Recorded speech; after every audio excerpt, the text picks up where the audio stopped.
Mountain, Island, Lightning Bolt, Spell Pierce, Switchblade, Stab Wound, Red Mage, Blue Mage. Clap. Yay. We're back. Single clap. Perfect. Now you know. Now I can sync it We're up. synced up. Yes. Red Mage, Blue Mage. We're back. Red Mage, Blue Mage. Pow, pow, pow. I'm Kenny. I play blue. I'm Amber. I play red. It's the M20 Extravaganza. Wow, so much dabbing happening right now. It's a lot of dabbing. I don't dab. Dabbing is... I'm old now, right?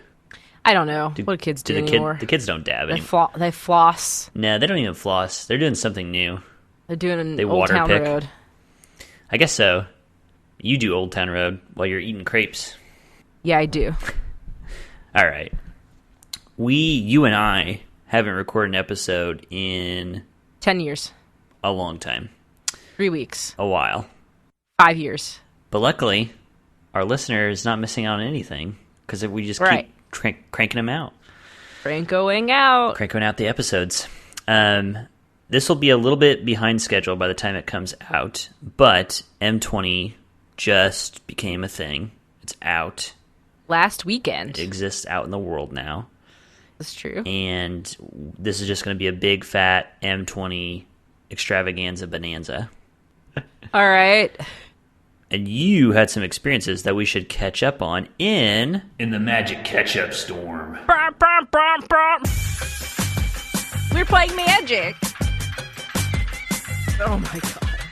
Lightning bolt, thunderclap, rainstorm. Woo! The Magic Catch-Up Storm. So, yeah, I'm really interested because you had experience at a pre-release. I did. I went to a pre-release event. Which, have you done a pre-release before? Yes, I have. I believe. I think the last one I did was 2010. Wow. Has it been 10 years since I've done a pre-release? Wow. I think so. Goddamn. I think so. What was it? It was the 10 core set, I think. Ah, okay. Does that make sense? You got to think for core sets, I guess. Well, I also was at Morning Tides and also Lorwyn. Gotcha. Yeah, 2009 would have been M10. Yes. So yeah, it's been 10 years ago. Wow. I've never done a pre-release. It's fun. I really enjoy it. Because I did sealed. This was not a draft. It was, you get your 6 packs of cards, your little kit. You get a promo card with it. And then you gotta build a deck and with you it. gotta build a deck. God, Amber. You have to build a deck with it. I was honestly... What episode number is this going to be? Because, the amount 23. of times I've said deck, I've always been like, I'm going to say dick one day, and I finally did. Okay. Well, we've done it. The seal has been breached. It's all Speaking of dicks from here on out. Ugh. Speaking of sealed and decks, I actually took pictures of the deck I built. So we could actually talk about Let's do it. the Card cards choices? and everything. Yeah. Nice. So I went to my local game store, of course, to do this, which is nice now because I'm only 15 minutes away from one. Mm-hmm. And I was surprised that the turnout was 50-some people for this core set. And That's hefty. also shocking to me was the amount of women there that were actually there to play. That's awesome. And not just sitting there, just hanging out, Sure. but actually there to play. In fact, 2 of my 3 matches were against women, which is pretty cool. How many women were there, all told? I want to say probably, it's 50 people, so I want to say somewhere about 12, maybe 12 women. That's not great. Certainly not oh. the majority. Yeah, but considering that I used to go to events, it'd be Oh, yeah. me and my friend. Oh, yeah. And that'd be it. Yeah. I'm flashing back. I never did pre-releases, but I did Friday Night Magics and I did Star City Games tournaments, and the percentage of women at those events was 1% is probably pretty generous. Yeah. So that's awesome. So it's pretty cool. And so it's best. So you get 45 minutes to build a deck and 45 minutes for each match. Best 2 out of 3. How much time did you use to build your deck? So here's the thing. I wasn't really excited about what I got in my my packs. Your sealed pool? I was really, really, really hoping to get the Mythic Chandra. I did not. The guy sitting across from me got the promo version foil of the Mythic Chandra Awakened Inferno, and I was so pissed. I got some stupid goddamn Minotaur that I don't even care about. And my colors that I was getting, there was I got some really good cards. Like I pulled a black ley line. I can't remember what it's called, and I got a cool things I'll talk about later. But I ended up having, because in these kind of things, you just want to build for efficiency. You can't really build for I like this, right? So it's if you're wanting to win, what do I have multiples of? Is usually what I look at first. Sure. Do I have 2s and 3s of things? And I happened to pull 2 wolf, what are they called? The saddles? The equipment, right? It's an equipment. It is the Wolf Rider saddle. It's 3 and a green. It's artifact equipment. And when it enters the battlefield, create a 2/2 green wolf creature token, then attach Wolf Rider saddle to it. And then the equipped creature gets +1/+1 and can't be blocked by more than 1 creature. Nice, especially because it's an artifact that immediately comes in and just creates its own creature to be equipped to. It's like Living Weapon, back from the Mirrodin Besiege days. I don't know that one. So have you ever played with Batterskull in my cube? No. But makes a little germ token and attaches to it. No. Very similar idea. Oh, okay. So I got those 2, and I was making my little piles and stuff, and I'm looking at stuff. And it's I had a lot of white cards, too, that were... Mm-hmm. And I had a couple of other artifacts I had 2 of, Marauder's Axe. And I was well, I guess I'm going green-white, because that's what I got the most of. And so I ended up having... I pulled Vivian Arcbow Ranger, Planeswalker, very nice. 1 and 3 green. It's a mythic, so...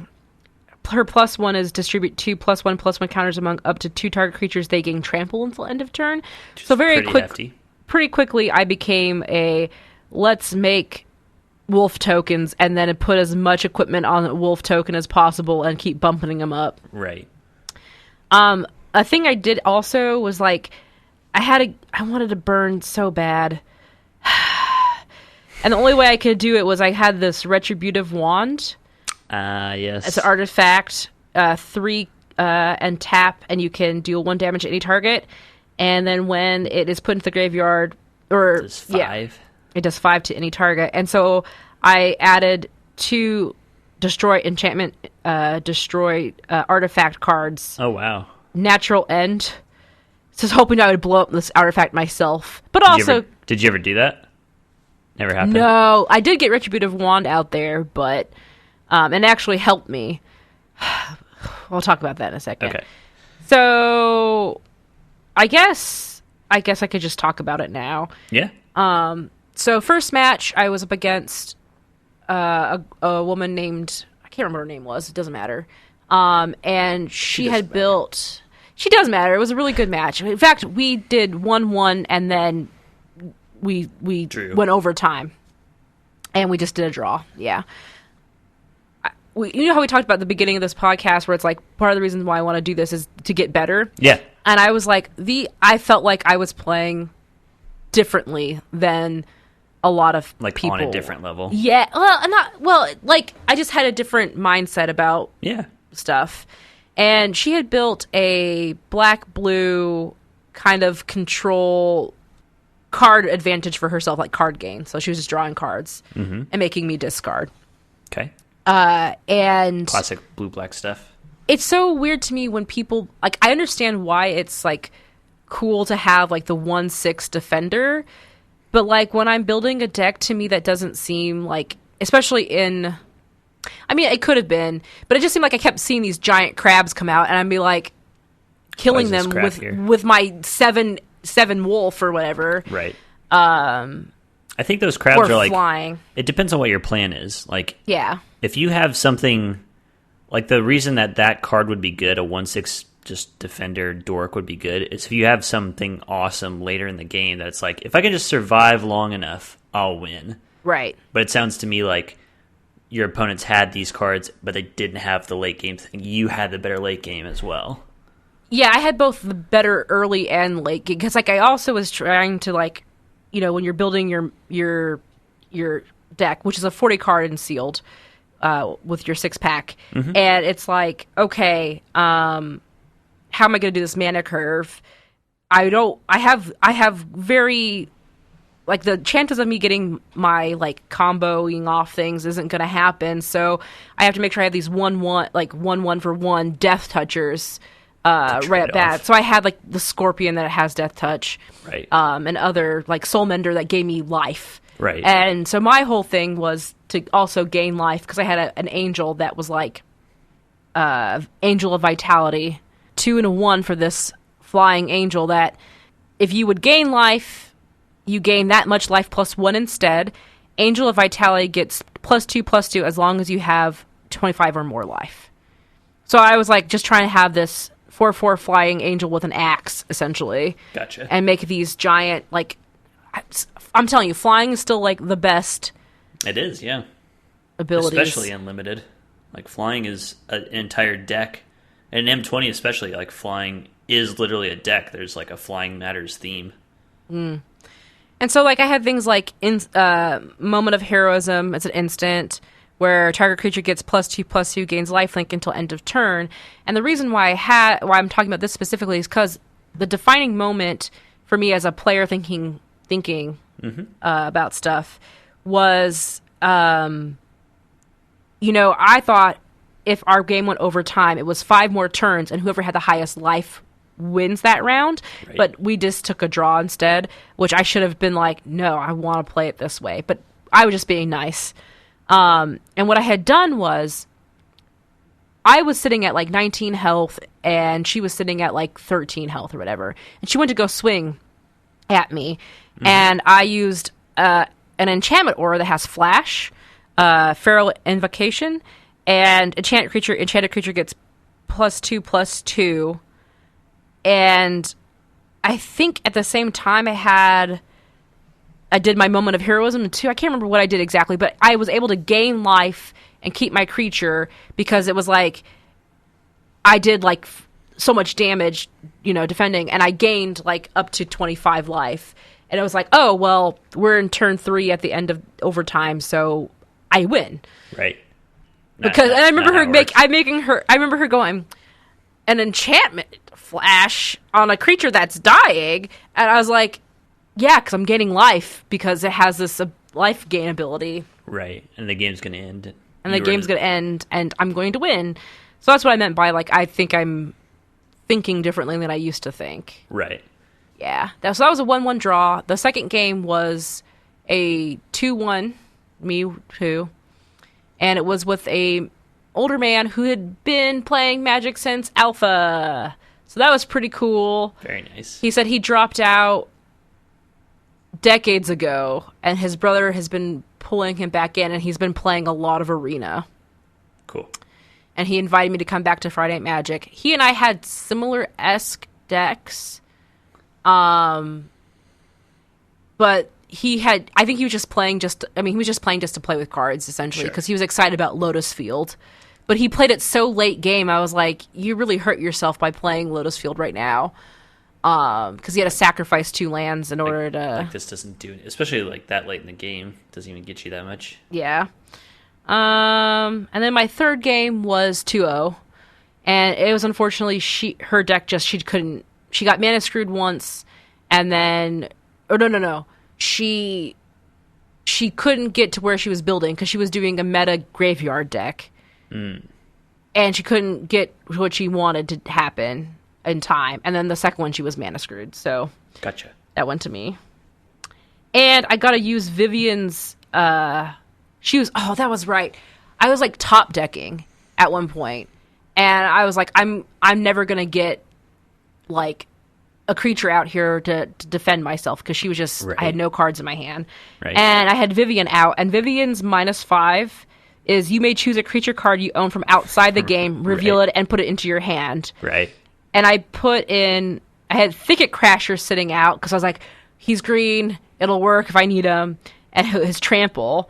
and he's a 4-3. And so I pulled him in, was able to pay for him, get him out there. And yeah, that saved me, and I won that game. Very nice. Whew. I like the intentionality ahead of time. Like, I'm going to keep this guy on my sideboard for Vivian if I happen to need it. I had 2 of them. One was in. I was like, do I keep him in or do I keep the other one out? Because I had like a giant that came in and made 2/2 wolves as well. But I kept him in the actual main deck and sideboarded Thicket Crasher. Yep. That was your last game? Yeah, it was my last game. So how'd you do overall? So 52 people, I placed 5th. God damn. Because that was just the You're a beast. No. I got 2 packs. No. 2 packs of Magic cards as my prize. 2 booster packs. Did you get anything good out of those packs? I can't remember. No. So probably not. It was not Chandra, so no. Not any Chandras? Not any Chandras, no. Lame. That's awesome, though. Are you going to do more pre-releases in the future? Yes. I am now addicted. You're hooked. I'm hooked. And You're I would try to take one down. Like, top dog? Yeah. Oh, yeah. Definitely. I could do it. It seems like a massive pre-release. 50 people Yeah. playing. And that was Friday nights, not Saturdays. Saturdays had a 12 p.m. or 11 a.m. to 6 p.m. And it wasn't, so not 3 hours, but 6 hours instead. And Jeez. I did not go to that one. Because you didn't want to give your entire day Yeah. to Richard Garfield. That, and I had other podcasts to record that day. Yeah, sure. Otherwise you would have tried to roll it. Oh, yeah, I would have. Heck yeah. Well, nice. That's awesome. Yeah. I've never had the guts. I've done Friday Night Magics, and that's about it. And I haven't done those in ages. Last Friday Night Magic I went to was Avacyn Restored. Huh. I don't know Long what that time means. Long time ago. Like original Innistrad. Okay. So a long time ago. The Magic I played, I can get through it pretty quick. 'Kay. I've been still on summer break, so I'm still traveling around, visiting people, playing a bunch of Cube. And to keep up the theme, our last few drafts that you and I have done, Rebels have featured prominently in them. And you found a new love for Rebels. Yes. And I don't know if it's just because they're on my radar because we've been playing them or just the way the cards landed. But in a lot of the Cube drafts I did, I wound up on a Rebels path. And I think we mentioned this in the Cube episodes. If we have already, I'm sorry if I'm repeating myself. But in my Cube, I have actual Rebels, and their mechanic is they search your library for other Rebels and put them into play. But I got this idea from somebody else. I have other cards that I have basically turned into Rebels. White and black creatures only. And they're just power and toughness. They really don't... I try not to put it on anything that can do something like when it comes into play or has any kind of extra ability. They're just aggressive little weenie creatures. Mm-hmm. And the whole idea is that, like, white weenie... I want it to be a deck. I want it to be a deck in the Cube. But it's so vulnerable to removal. Like, if your opponent has a couple removal spells, or God forbid a board sweep, you just kind of just fold completely and you don't get to do anything. And this is a way to give a little bit of card advantage engine and a way to recover to those decks, which works really well. The deck I remember best, it was just a straight up black-white Rebels deck. And I started my first pack, I sent you a snap of my first pick. I was like, this is a quality first pick, and it was Mana Leak. Mm-hmm. 1 in a blue, counter target spell unless its owner pays 3. And that just completely fell through. Like, I didn't realize it at first, but I just was getting completely cut off of blue. And I started picking up white cards. Is that what I started with? I think so. I started picking up white, and I was like, I thought at first, like, I'm going like a blue-white control deck is what I thought was happening. Mm-hmm. But I was just picking up more and more white, and then I saw some black coming my way, so I was like, maybe I'll be Esper Control. God, I've always wind up Esper Control. So I'm picking those up, and then, like, 2/3 of the way through the draft, I realized that after my first, like, 2 or 3 blue picks, I have not seen any blue cards. But I have a lot of black and white cards, and a lot of them are Rebels.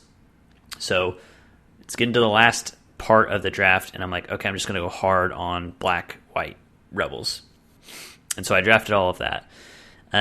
It wound up being a really focused deck. it had an accidental theme in it that was not a good theme, which was I lose life. Because I had 2 different lands that every time they tap, you lose a life. Okay. I had Bitter Blossom, which loses you a life every turn. I had a Bestow. I can't remember what it's called. I had a Bestow creature that makes you lose a life every single turn. So I did way more damage to myself than anybody else did, I feel like. But that cube draft wound up being super, super close. It was a 3-person draft. It was me, Troy, and Aaron. And all 3 matches went to 3 games. And in any of the games in any of it did anybody get mana screwed. It was just knock down, drag out the entire way through. Really good. And I remember I had a really great... One game went exactly right. It was like turn 1, I played Isamaru, Hound of Konda, which is just 1 white mana for a 2/2 creature. Turn 2, I played a Quarter Paladin, which is 1 and a white for a 3/1 creature with Battle Cry, which means when it attacks, your other creatures get +1/+0. And then turn 4, I played Crusade, which is white creatures get +1/+1. Oh, man. So by turn 3, I was swinging in for like 10 damage, and the game was just over. Like, it was super, super fast. It makes me really happy in general in my cube. Like, whether or not I'm the one piloting it, it makes me happy to see a lot of different decks and strategies doing well in the cube. Like, recently, I forget who it was, somebody played red-green aggro against me and just beat the fuck out of me. And I was like, I mean, I didn't like losing, but at the same time, I was like, it makes me happy that this deck is supported and good. Yeah. And I'm not like accidentally like, oh, I love blue, so I'm going to favor blue in my cube and make it better than everything else. I'm glad that the other colors have things to do. And then Aaron played a great green mid-range deck where she was playing Thrun, the Last Troll, which is a 4/4 hexproof regenerating creature.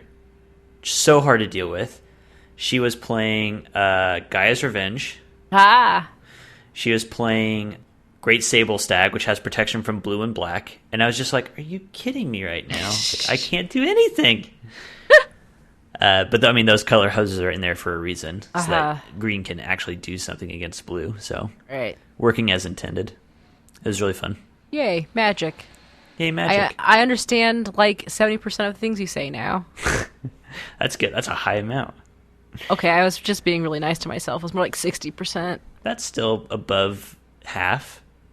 By my calculations. Pretty good. There's like three or so things I didn't pick up on and just went, oh. Wow. Wow. Really? Well, it's good that you're all practicing wow, so we can get to our next segment where you say that to my choices here. You ready to pick a card? Yeah, like exactly 3. Well, let's do it. All right, I'm ready. Pick a card. Son of a bitch. Okay, so as we mentioned, M20 Extravaganza, and you've played some M20. I've just been reading up on it and keeping an eye out on it, and we are talking our top 3 favorite cards in Core Set 2020. So I see 3 items, and I see an honorable mention. No. Yeah, just a wee little, just a quick mention. Do you want to start with that one? Yeah, it's a reprint. It's nothing. It's the briefest of mentions. We don't have to spend much time on it, and the only reason why I'm bringing it up is because I like the art, and it cracks me up. That's so funny. I thought about sending you this card just because of the art. So I just am talking about Pacifism, which is a white card, white and one and a white. It's an enchantment aura. It's Oblivion Ring, essentially. Can't attack or block. And I think the previous one was like someone with like painted face, like a skull and like a tribal-ish looking thing going on. This is a giant. Looks like a Lorwyn piece of art. Yeah, and he is knitting. Yes, he is knitting something with a heart on it. Yes. I don't know if you can see, but I think they're swords that he's using to knit. Yes, they are swords that he's using to knit, which is so great, and I love it. Yeah. So that was my honorable mention. Just wanted to put that out there and be like, I love you, art. This definitely falls in the category, because I remember that the previous art that you were talking about for Pacifism and the flavor text, which I can't remember exactly how it goes, but something like, for the first time in his life, Grak was filled with a warm, fuzzy feeling. And it's like, yeah, this horrible warrior, and they're like deer and butterflies laying like garlands on his shoulders. Yeah. And that was another one of those cards that like made me fall in love with Magic when I was first playing, because it was just funny and resonant and good. Yeah. And this one is good as well. This one's... Can a fella get a moment's peace around here? Yep. Okay, that was mine. That's my briefest mentions, honorable mention. Doesn't count as a pick. Doesn't count. Okay. It's not a number 4. It's not a card that counts towards anything. Great. We're being very brief about it. Okay, let's get to your actual number 3 now. Okay. So number 3, my number 3 pick. Huh. Interesting. Is a card that I actually drafted. Aha. That was one of the cards that almost made me sway green-black, but I just did not have enough black cards to justify it, or to justify splashing it, because it's not strong enough by itself. So I picked Blood-Soaked Altar, which costs 4 and 2 swamps, 2 black. It's an artifact.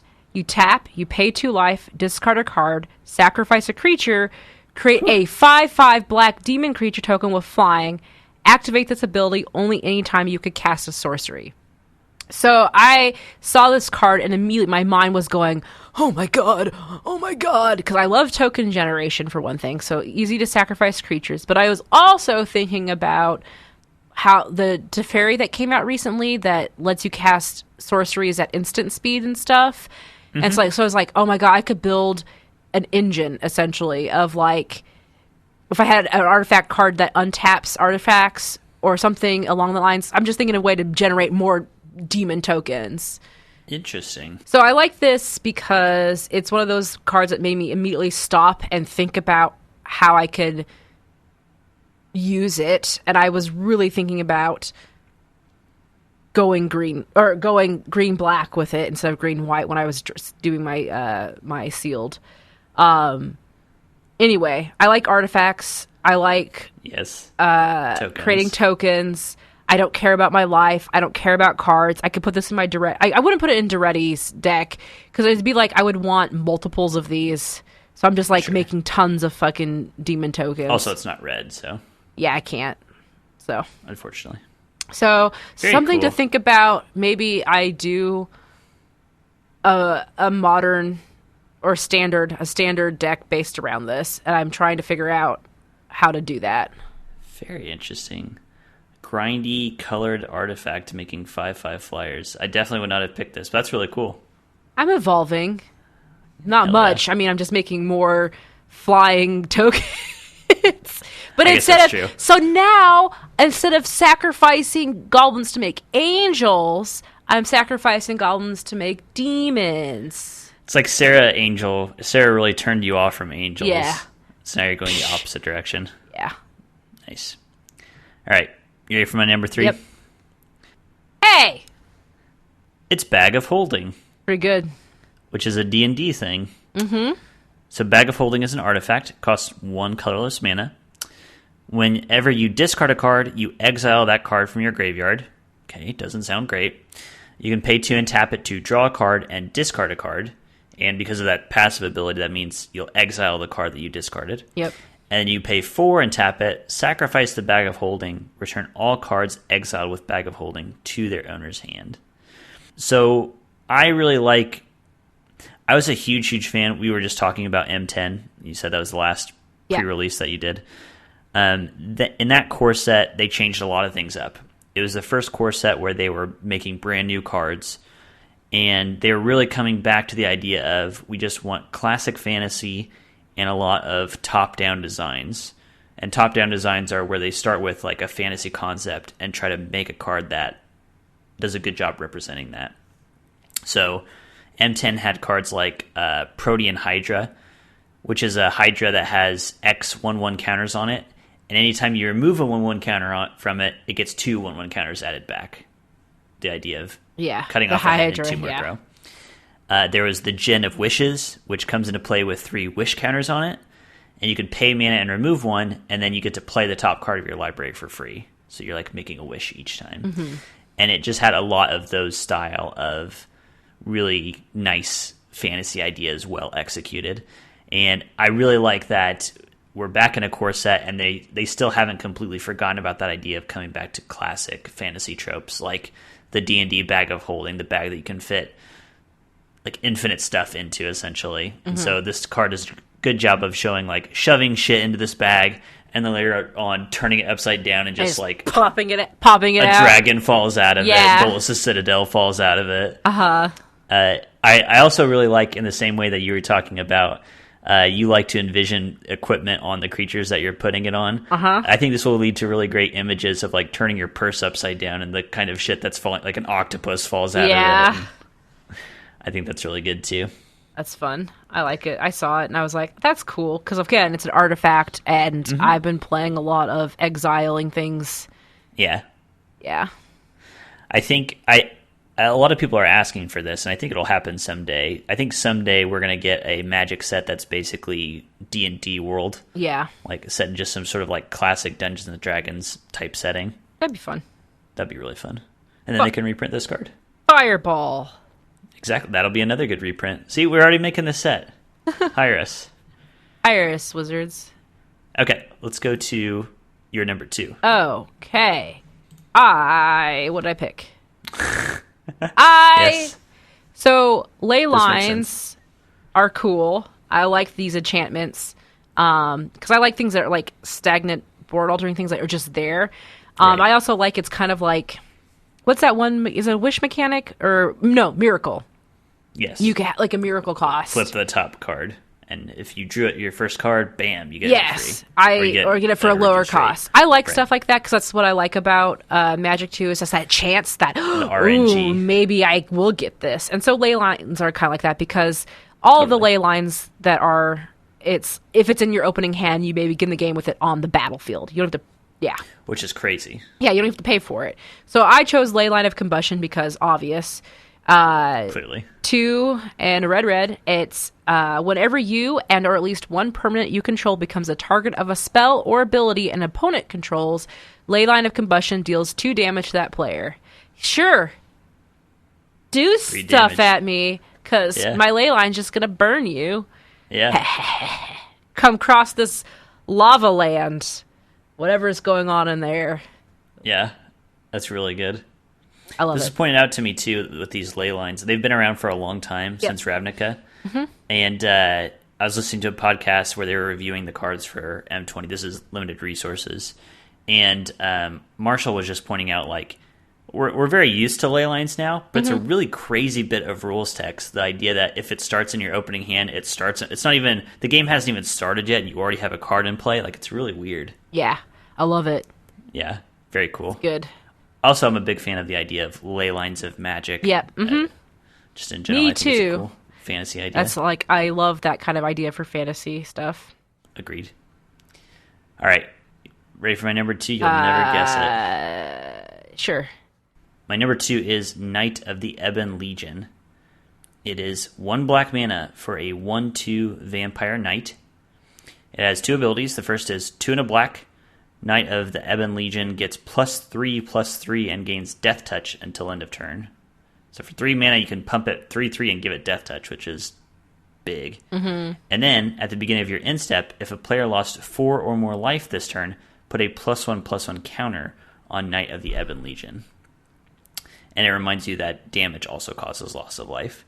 So, obviously, it combos with itself. If you can have that 3 mana up and they don't have a blocker, if you punch through with a 4/5 Death Touch Knight of the Ebon Legion, it will get the +1/+1 counter. Yeah. And the Death Touch also, even if they can block it, makes them less likely to block it because it'll kill anything they want to throw in front of it. So, I mean, A, this is just a sweet card. B, back when I played some Standard, way back when, I had a vampire deck, and this would have gone in there so easily. And then C, that the remnants of that vampire deck made their way into my cube. There's like a minor vampire sub-theme in the cube, and I don't think it's strong enough. I don't think the vampire sub-theme, like occasionally you'll get random bonuses and it'll pay off a little bit. But you can't really do a dedicated vampire deck in my cube right now. And this card makes me really want to work on making that happen. And there are a few other cards in this set that do the same thing. The Sorin from this set is like a vampire-themed Sorin. Yeah. And I'd like to see him in the cube as well. So, sweet card, sweet value card. Need to get it in the cube. Need to start thinking about that. Cool. Wow. I think you were waiting for me to say something, and I had nothing to say other than cool. All right, let's see your number. More vampire representation. Whoa! Look at this card you picked. Is it number 1? Whoa! Yeah. I wonder which card it is. I wonder which card of the M20 set I really, really wanted that I didn't get, and I just was crying about it at the event. It's Chandra, Awakened Inferno. 4 and 2 red. This spell can't be countered. Boo. Comes in. Boo. 6 loyalty. 6 loyalty. That's so much. What? +2. Each opponent gets an emblem with, at the beginning of your upkeep, this emblem deals 1 damage to you. I could do that right up the fuck off the bat. That's a +2. And it's a as well. plus fucking 2, and she's at 6. That's ridiculous. Okay. -3. Chandra, Awakened Inferno deals 3 damage to each non-elemental creature. Nice. But, Very nice. But, her minus ability is a -X. Chandra, Awakened Inferno deals X damage to target creature or planeswalker. If a permanent dealt damage this way would die this turn, exile it instead. So yeah, she burns. Guess what? I got her. Did you? Wink, wink. Because guess who pulled her from a pack that they won? Brandon. So I traded. Nice. What did you give up? I gave away Leyline of the Void. Nice. And I can't remember the other one I gave him because I didn't care about it. He just You know what's chose funny? it. Like, I feel like, I mean, Leyline of the Void is a highly collectible card anyway, but I feel like Brandon also took that from you to save his graveyard-based decks. Yes, it's true. It's true. That's fine. But he really, really wanted it, so I was like, Sure. I really want the Chandra, so let's just do some Good trade. tradesies. And so he picked a couple other cards too to make it worth it, because this card's like, I think at the time of the pre-release, it was like $26 Yeah. for the foil. I think it's kind of ridiculous. She's very powerful. She's super powerful. And what killed me too is the guy sitting in front of me, he got all 3 Chandras. What? Like, he pulled them out of his... Yeah, it pissed me the Out of his fuck off. Yeah, just out of his goddamn ass. I do think it's interesting. Like, I totally get and support this pick for your number 1, but I was curious if one of the other Chandras might have made it to the top of the list. Because they're very cool. They're all cool, and I think there's actually some really good... Like, the lowest cost one, the uncommon one. Yeah, she has, like, ability where it's... You create 2 elementals, and then they get they die at the end of a turn, but you can combo that with another creature that has like a sacrifice creature thing. So you can make like with the bloodstained altar. Yes, or blood-soaked exactly. Altar. And it's definitely a thing I thought about too. But I know she's so good. Look at her; she's so beautiful. She's pretty strong. She's very strong at like every point that you would play her. It's like you're being overwhelmed by little things, -3. You've got a big threat against her, -X. You're ahead and you just need to kill him, +2. Yep. She does it all. Beautiful. What a card. So good. All right. Let's see yours. All right. I'm staying on brand for my number 1. She just throws her hands up. Jeez. My number 1 pick is Agent of Treachery, the Kenniest of the Kenny cards. This is 5 blue, 7-drop for a 2/3 human rogue. When Agent of Treachery enters the battlefield, gain control of target permanent. Gross. Yes, I take control of your Chandra. Fucking Christ. She works for me. And then, that's already great. Like, I'm down. I'm already 100% down. Let's go. But then the agent has a second ability. At the beginning of your end step, if you control 3 or more permanents you don't own, draw 3 cards. Woo! Hallelujah. It's so good. The funny thing about it is, like, that second ability, it's kind of like a puzzle. Because I feel like if you already control 3 or more permanents that you don't own, how are you're winning? You already won the game. You took over 3 things they have. The only thing I can think of is that there are some, like, cheaper gain control cards that are kind of shitty. Mm-hmm. And then maybe this becomes okay. Because you can control some little things just to, like, keep the board locked down, and then you plop this guy down and just go to town. What was it that you used to take over my Duretti? I used Reigns of Volition. Okay. Which was 6 mana, an enchantment that did that.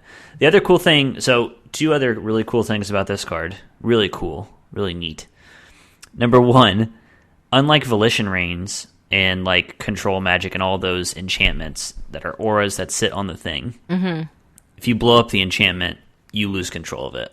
So that's a vulnerability. This guy doesn't have that. It just says when he comes into play, you gain control of it. Okay. It's not as long as you control Agent of Treachery, like just permanently you control it. Yep. And then the second cool thing, which goes along with that, is blink effects and flicker effects on this guy are ridiculous. Yep. Get this guy out there with Venser, the Sojourner, and just start blinking at every turn, or Shepherd of Lost Souls, or any of that stuff where it blinks at every turn. Game over. Just straight up. Just forfeit. Okay, well, it's been really good talking with you today. I really enjoy talking Magic with you. So you could find me on the internet. Yes, go on. At Rocket Work on Twitter. Okay, I'm at Wolfmere. And what are the other places they can find us? I don't know. You're gonna find me in a bathroom in a minute. We're at RedBlueMTG on Twitter. Oh yeah, that one too. You can email us redmagebluemage@geekspective.com. Oh yeah, I forgot about email. That's fine. Everybody does. Just tweet at us. Come on. Come on. All right, that'll do it for us today. Amber's got to go to the bathroom and puke. And while she's in the bathroom, I'll be holding up Counterspell. No, more like Agent of Treachery. Sure. Whatever. God. I'm going to go take a lightning bolt in this toilet. I'm going to lightning bolt this porcelain. With Chandra standing by my side. Goodbye. Holding my hair up from my... Goodbye. This is probably the worst sign-off we've ever done, and I apologize. You did this to me. Goodbye. You've done this to me. You've done this to our listeners. Goodbye. Too. Bye.